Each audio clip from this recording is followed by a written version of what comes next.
Grace and peace, y'all. Alright, I'm gonna go ahead and give you a story from my newborn days on this spiritual walk, right? Because I know it's gonna help somebody since it came up for me today. So, the first time I tell you is make sure that you are paying attention and removing yourself, what you want, what you think gonna happen, out of the way so God can make things happen. So, I'm gonna start this off with a bit back. God had me join a group, right? He told me he was sending me to a group of people who needed his word, needed his encouragement, and needed my presence. So I had the heads up before I was going, and I was super excited because I had been in hermit mode for a long time. A long time. So I'm excited to be out of hermit mode. I'm like, I'm gonna get to socialize with people, and they're gonna be talking about God. Oh my gosh, yes, give it to me. So I joined a group, and I'm having a good time mainly because I get to do the one thing that I love doing, which is being in the presence of the Lord and talking about it with others so that they can continue to grow. And I'm like, yes, Lord, thank you. Now, while I'm in this group, my intuition really started to peak. I've always been one of those who can feel when things are off, who can tell when energies are unaligned. I just feel it. I feel it all throughout my body. I just know. So if anybody like who's known me even before this spiritual walk, I'm one of those who'll be like, yeah, I'm not coming back. Yeah. Yeah. I'm that person. Once it feels off, it feels off. But in this group, because I knew God gave it to me, I had been in hermit mode for so long, and I knew that there was a blessing hidden in this group. I was ignoring how I was feeling about it. And I was just like, I don't know, Lord, like, it's giving deceitful. It's giving gossip. It's giving malicious intention. You sure this is where you want me to be? You know, I'm asking the questions, posing it to God. But he's not answering those questions.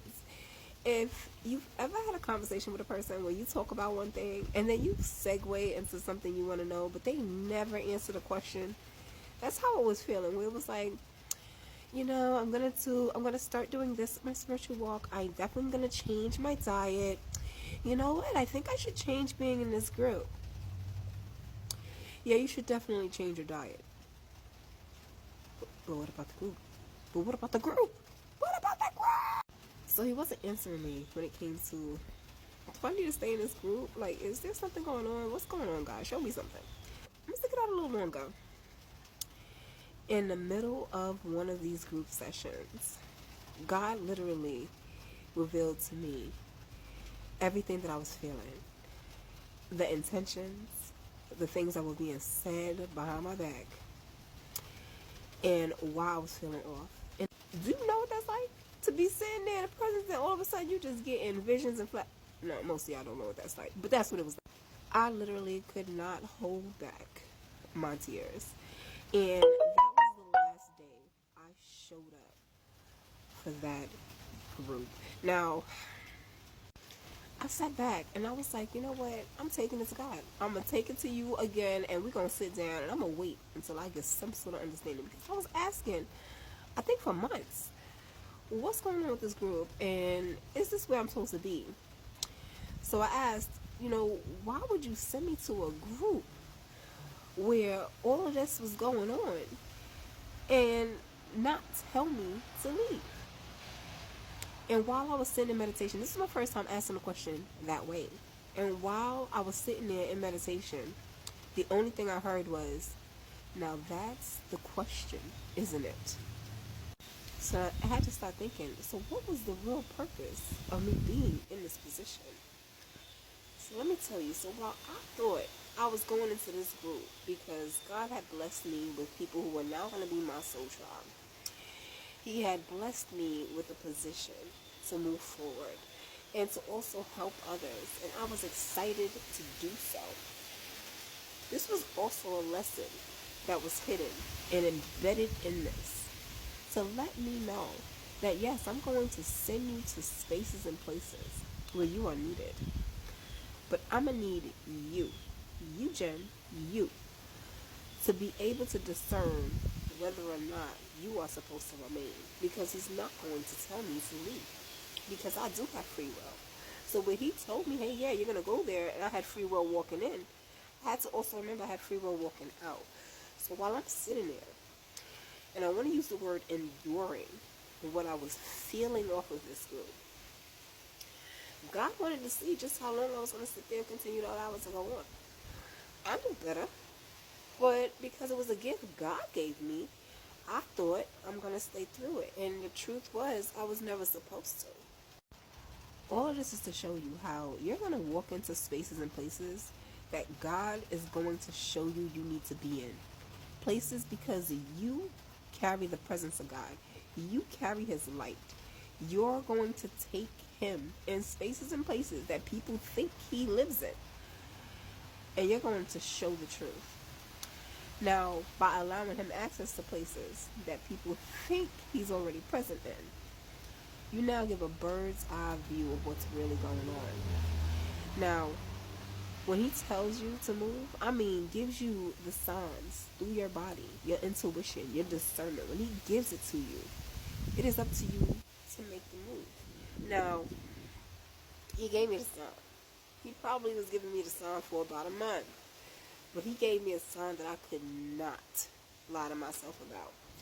And that's what allowed me to walk away from the group. And it allowed me to also grow within myself, because it ended my craving for company, craving for getting out of that hermit mode, because it does remind you that hermit mode is there to protect you. Being in solitude is not isolation. You're in solitude because you are in protection, because it is just you and it is just God. Ain't nothing else in there. So you can't get hurt. There's no distrust when it's just you and it's just God. So being in solitude is not something you need to run from. So that was the first lesson that I had to learn. Second lesson I had to learn is trust your intuition. Trust it. Regardless of what it may look like on the outside, trust it. Everybody else may be comfortable in this group, but guess what? If you sense it, the truth is there. And lastly, closure.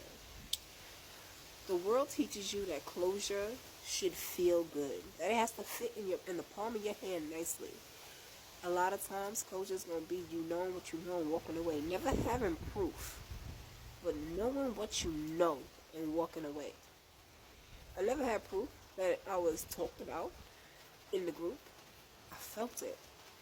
I knew there were certain conversations and things that were had that it just didn't feel like it was actually genuine.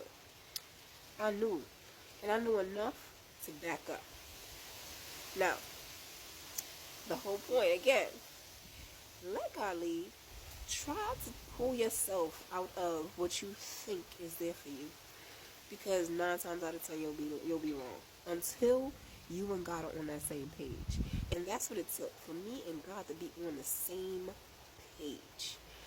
Once I realized what He wants from me, what He would not allow me to fall into, and what He would not want me to be subjected to on a very regular basis, I understood that when I'm going through those situations, my time there has collapsed. It is time for me to move on with grace, with love. Again, no malice.